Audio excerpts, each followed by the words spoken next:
વિદ્યાર્થી મિત્રો, આપણે અગાઉના વિડીયોમાં પાઠ 17 જોઈ ગયા. પાઠ તેમાં સમજ્યું સંસ્કારની શ્રીમંતાઈ. હવે આજે આપણે તેની શબ્દ સમજૂતી જોઈએ.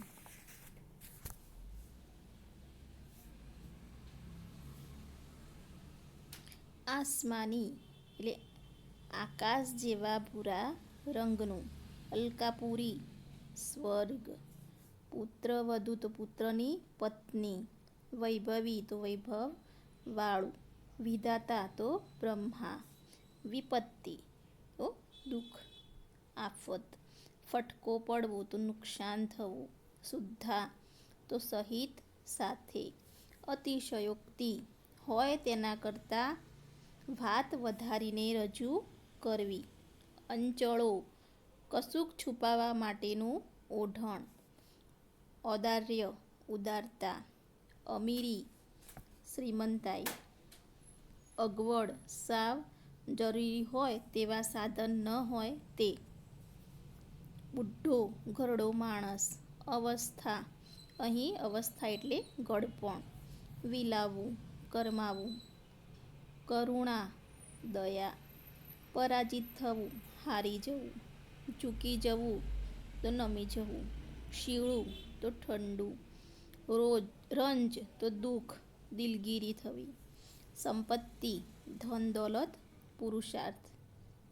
મહેનત કરનાર પુરુષાર્થી તો મહેનત કરનાર. સરવાણી તો ઝરણું. સુભગ સુંદર રમણીય. સ્મિત મંદ હાસ્ય. મિજલસ ગમ્મતભર્યો મેળાવડો. વિઘ્ન અડચણ. માં અહીં નકારના અર્થમાં.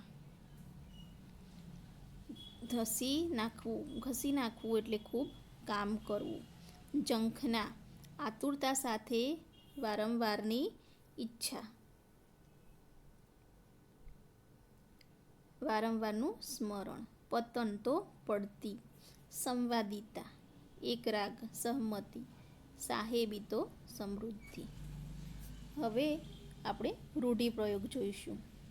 બે હાથે આરતી ઉતારવી તો મહેરબાની કરવી.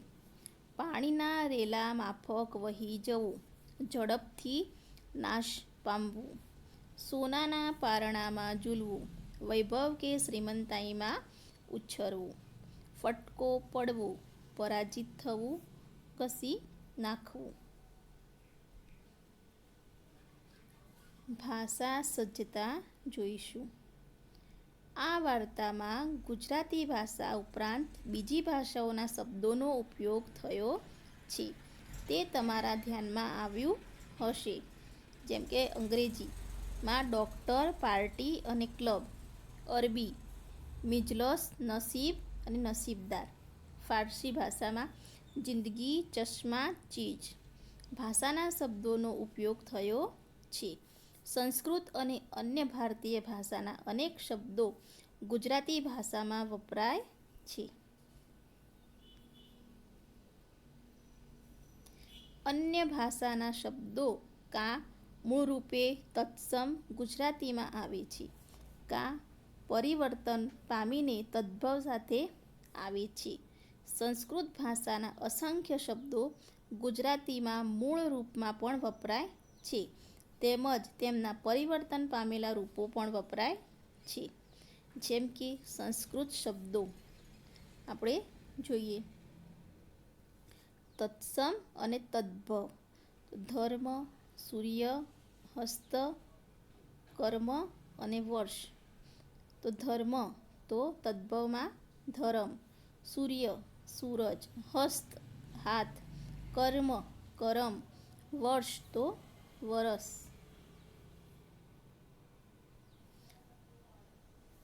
પ્રશ્ન 3.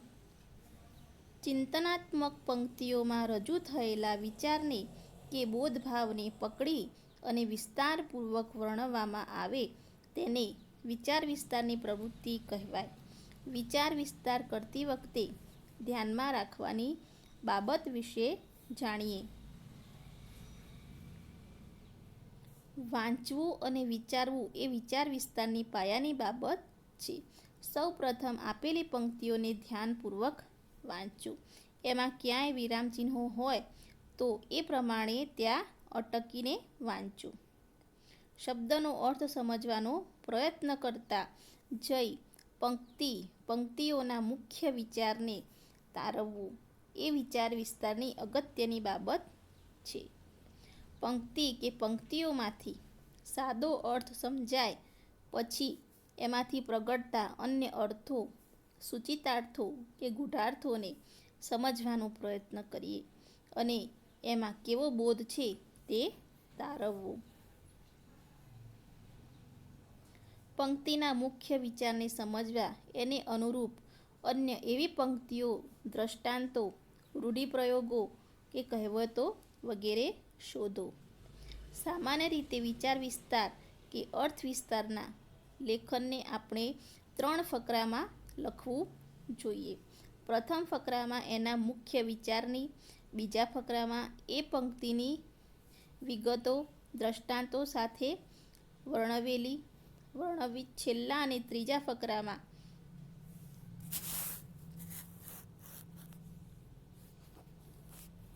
ફરીથી સારરૂપ વિગતો સાથે પોતાનું મંતવ્ય રજૂ કરવું.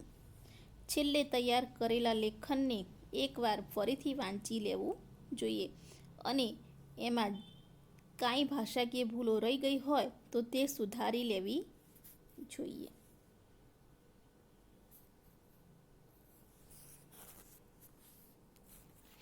હવે આગળ આપણે વિદ્યાર્થી મિત્રો અભ્યાસ જોઈશું.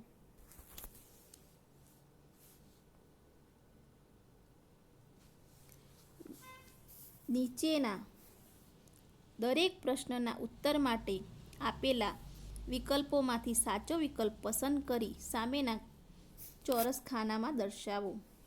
1. જગમોહનદાસ એમના વર્તુળમાં રાજા નામથી ઓળખાતા હતા કારણ કે તેઓ શ્રીમંત હતા.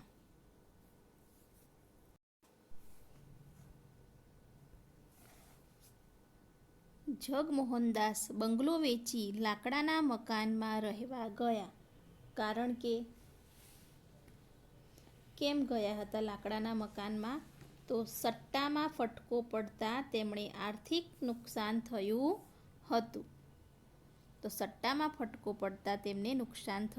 હતું. ભગવાને સંપત્તિ લઈ લીધી ત્યારે પાર્વતી બહેન શું માને છે? તો ભગવાને સંપત્તિ લઈ લીધી ત્યારે પાર્વતી બહેન માને છે ભગવાનના આશીષ. શું માને છે? ભગવાનના આશીષ. પાર્વતી બહેન ગુણિયલ વહુને કોના પુણ્યનું બળ ગણાવે છે? તો દાદાજીના.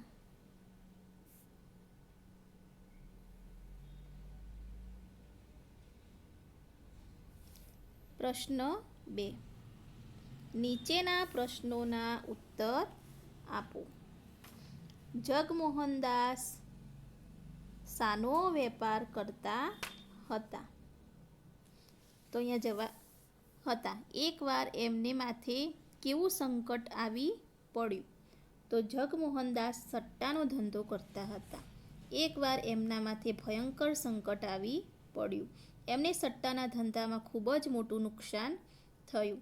એમને પોતાનો બંગલો, મોટરગાડીઓ અને ઘરની અનેક કિંમતી ચીજવસ્તુઓ વેચી નાખવી પડી. એમના સંપત્તિ, વૈભવ, માન, પ્રતિષ્ઠા જોતજોતામાં પાણીના રેલાની માફક જીવનમાંથી વહી ગયા. પ્રશ્ન 2. જગમોહનદાસે લેખિકાની હાજરીમાં નિશ્વાસ કેમ નાખ્યો? તેમને કઈ વાત મનમાં ખૂંચતી હતી?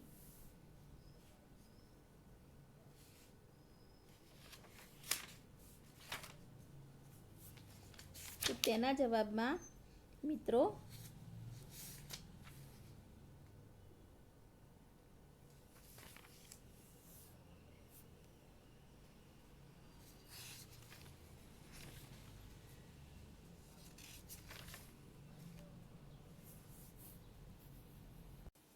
જગમોહનદાસે લેખિકાની હાજરીમાં નિશ્વાસ નાખ્યો તેમને કઈ વાત મનોમન ખૂંચતી હતી.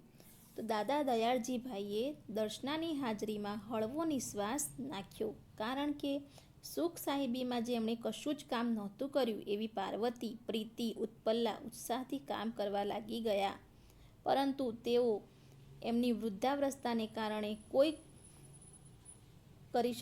જ કરી શકતા ન હતા. આ વાત તેમને મનોમન ખૂંચતી હતી. તેમણે આ ઉંમરે કોણ કામ આપે, આ વાતનું તેમને દુઃખ હતું.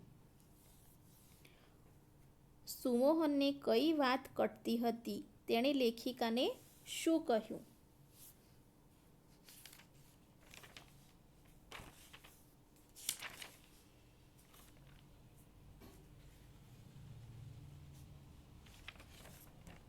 તો સુમોહનને ઈચ્છા પોતાની નાની વહાલી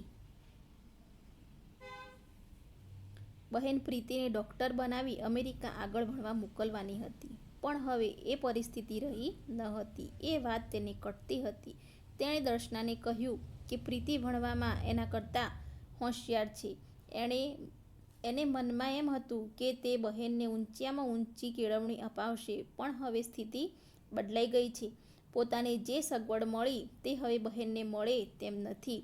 એને કારણે બહેનને સહજ કરવાનું આવ્યું. પોતે બહેન કરતાં મોટો હોવા છતાં તે આટલું કહેતા તેનો અવાજ ભીનો થઈ ગયો. આગળ જોઈશું વિદ્યાર્થી મિત્રો. ઉત્પલા ભાભી સુખની શી વ્યાખ્યા આપે છે? તો અહીંયા ઉત્પલા ભાભી સુખની શી વ્યાખ્યા આપે છે?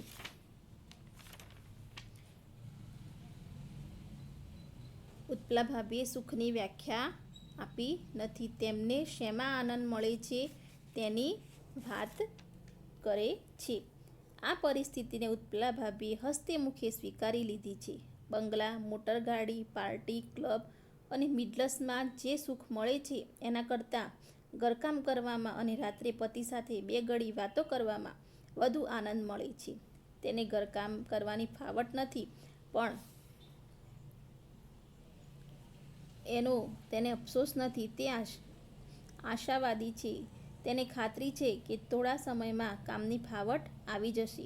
ત્યાર પછી તે કોઈ નોકરી શોધી લેશે અને ઘર ખર્ચના બોજને હલકો કરવામાં મદદરૂપ થશે.